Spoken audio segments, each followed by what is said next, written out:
हम किनको याद कर रहे हैं, आज हम किनके लिए इकट्ठा हुए हैं? आज हम याद कर रहे हैं भगत सिंह, सुखदेव और राजगुरु। ठीक है, ये फ्रीडम फाइटर्स थे हमारे, जिनको 23 मार्च 1931 को फांसी दी गई थी। तो उनकी शहादत को आज हम याद कर रहे हैं। ठीक है, अब उन्होंने ऐसा क्या काम किया कि हम आज तक उन्हें याद करते हैं, शहीद दिवस मनाते हैं। तो मैंने आपको पहले भी बताया था कि भारत पर किनका नियर अबाउट 300 ईयर्स किनका शासन था? ब्रिटिशर्स, है ना। अब ब्रिटिशर्स के शासन जब लोगों को समझ में आया, वो कहाँ से हमारे देश में आए? पानी के रास्ते आए, व्यापार करने के लिए आए। और जब व्यापार करने के लिए, बिजनेस करने के लिए आए, तो लोगों को समझ नहीं आया। धीरे धीरे उन्होंने हमारी पूरी कंट्री को टेक ओवर कर लिया। ठीक है, और ऐसे ऐसे रूल्स वो लोग लगाते थे कि मेहनत हमारे लोग करते थे और उसका फल किसको मिलता था?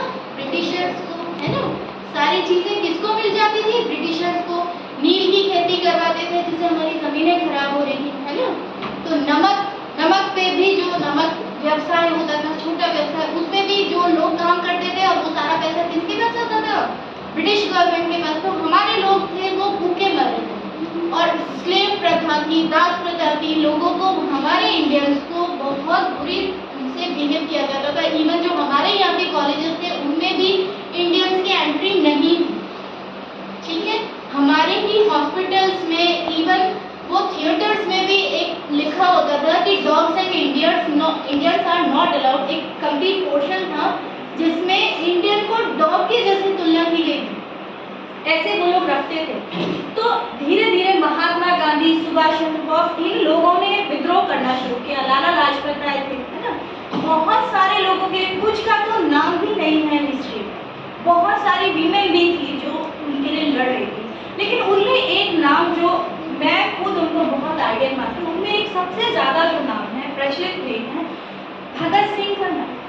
भगत सिंह जब 5 साल के थे तो महात्मा गांधी ने असहयोग आंदोलन, नॉन कोऑपरेशन मूवमेंट चलाया था। और वो किस लिए चलाया था? कि ब्रिटिशर्स को भगाना है तो क्या करो, उनकी सेवाएं मत लो, उनके बनाए हुए कपड़े मत खरीदो। हमारे यहाँ से सूत जो पैदा होता था उसको वो लोग इंग्लैंड भेजते थे और इंग्लैंड से कपड़ा बन के आता था जो हमारे लोगों को खरीदना पड़ता था, क्योंकि यहाँ की फैक्ट्रीज भी उन्होंने टेक ओवर कर ली थी बहुत कम हथकरघा थे और उनको भी टेक ओवर कर लिया। तो भगत सिंह को उनकी महात्मा गांधी के विचारों से वे बहुत ज़्यादा प्रभावित हुए, नॉन कोऑपरेशन मूवमेंट से, और उनके रास्ते को चलने लगे। लेकिन बाद में क्या हुआ कि जो उन्होंने एक स्टेशन को जला दिया, जो हमारे यहाँ के फ्रीडम फाइटर्स थे ना, अंग्रेजों ने जब बहुत बुरा बिहेवियर किया उनके साथ, तो उन्होंने पुलिस स्टेशन को जला दिया। महात्मा गांधी ने वो नॉन कोऑपरेशन मूवमेंट वापस ले लिया। इससे भगत सिंह को जो था अंदर से बहुत ज़्यादा उनको बुरा लगा और उन्होंने फिर महात्मा गांधी के राह पे ना चल के उन्होंने कौन सी राह चुनी? गरम दल राह, कि ऐसे अंग्रेजों को नहीं भगाया जा सकता, उनको बाहर निकालना है। तो इनका भगत सिंह, सुखदेव, राजगुरु, इनका फेमस स्लोगन था इनकलाब जिंदाबाद। उस टाइम ये हिंदू मुसलमान कुछ नहीं था, सब मिलके लड़ रहे थे। ठीक है, तो भगत सिंह ऐसे ही धीरे धीरे एक्टिविस्ट करने लगे, चीज़ों को समझने लगे और विद्रोह चंद्रशेखर आज़ाद से भी वो जुड़े।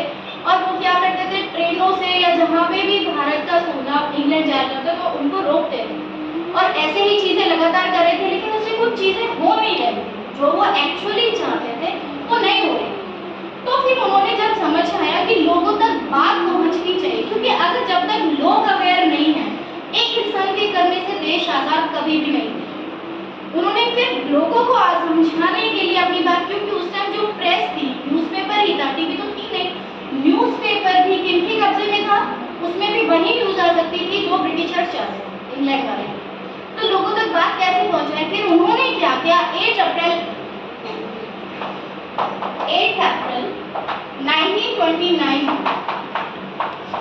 भगत सिंह और बटुकेश्वर दत्त ने केंद्रीय विधानसभा, उस टाइम कांग्रेस भी थी, ठीक है, बीजेपी उस टाइम नहीं थी, कांग्रेस भी थी, तो केंद्रीय विधानसभा में उन्होंने बम फोड़ा। और बम इस तरह से फोड़ा कि सिर्फ जैसे ऐसे सब लोग बैठे हुए हैं, ग्राउंड और फर्स्ट फ्लोर भी, बीच में फोड़ा कि किसी को मारना नहीं। और उन्होंने क्लियर बोला, बम फोड़ने के बाद भी वो भागे नहीं वहाँ से, ठीक है। और उन्होंने क्या बोला कि मेरा उद्देश्य आप लोगों को मारना नहीं है, लेकिन जो आप बहरी सरकारें हैं उनको जगाना, उनको सुनाना मेरा उद्देश्य है। ये भगत सिंह ने कहा और वो आराम से अरेस्ट हुए, वो भागे नहीं। और इसका रीजन क्या था क्योंकि शांत सभा जो लाला लाजपत राय थे वो शांत सभा कर रहे थे। साइमन कमीशन एक भारत में आया, साइमन कमीशन का गठन हुआ 1927, ठीक है। और उसमें कितने लोग थे? 13 लोग थे, 8 या 13 लोग थे, और उसमें से एक भी इंडियन नहीं। और उसमें जो रूल्स थे वो सारे हमारे लोगों के अगेंस्ट थे। इंग्लैंड से रूल बना 27 में बना, 28 में भारत आया, लेकिन उसमें एक भी इंडियन नहीं था।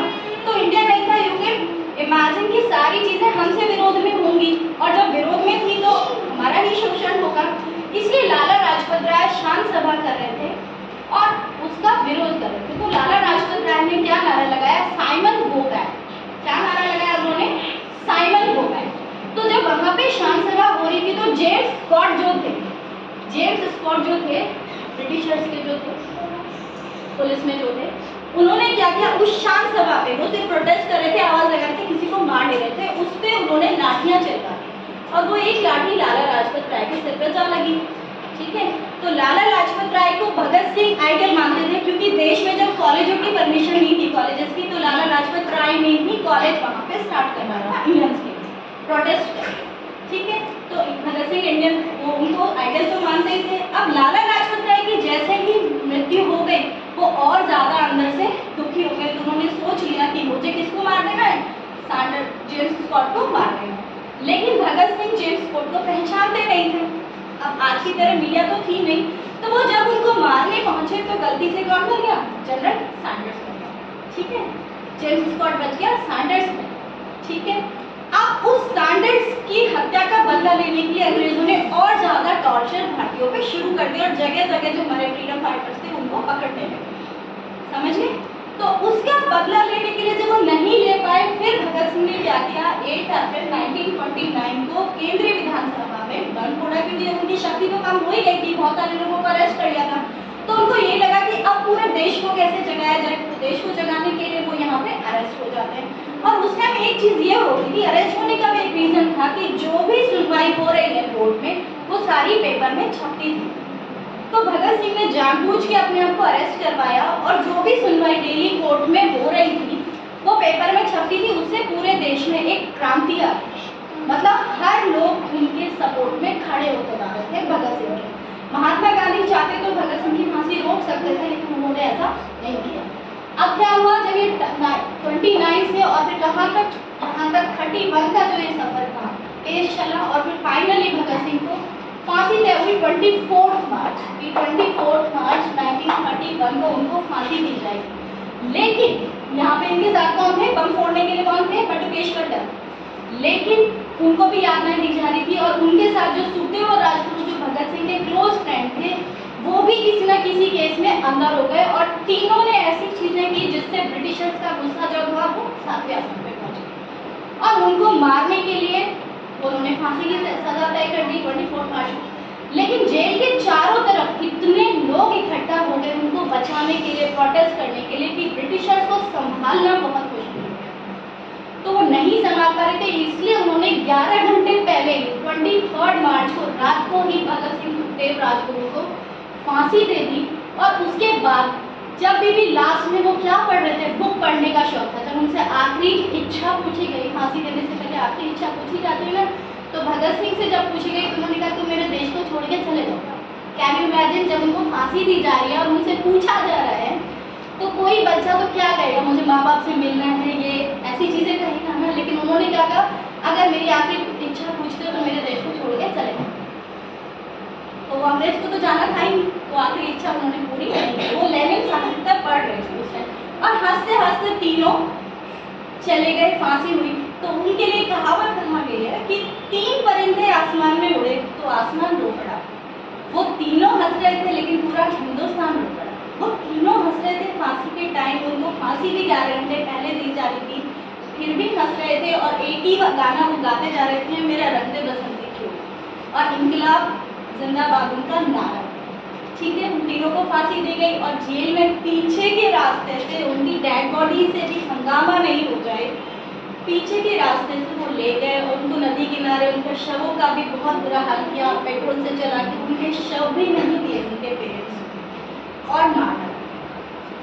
तो उनकी शहादत को मतलब जितना हम नमन करें उतना कम है। ऐसे ही लोगों की वजह से आज आप इस फ्री इंडिया में सांस ले पा रहे हो। वरना सोचो कंडीशन कैसी होती ना, कैसी कंडीशन होती है ना। पहले से टॉयलेट्स भी नहीं होते थे, तो जो वेस्ट मटेरियल निकलता है वो भी हमारे मजदूरों को सर पे लाद के ले जाना पड़ता था। टॉयलेट्स भी नहीं होते थे, ऐसा टाइम था इंडिया। इतने क्रूएल थे और हम सबको किसने आज़ाद कराया? इन्हीं सब। इनकी बहुत बड़ा योगदान है देश में, क्योंकि इनके बाद पूरा देश जाग गया था और हर इंसान विरोध कर रहा था। सबने फिर इस चीज़ को आगे बढ़ाया और 1947 में फिर हमें आज़ादी मिली, है ना। तो एक बार हम खड़े होकर इनके लिए मौन रखेंगे, है ना। खड़े हो जाइए।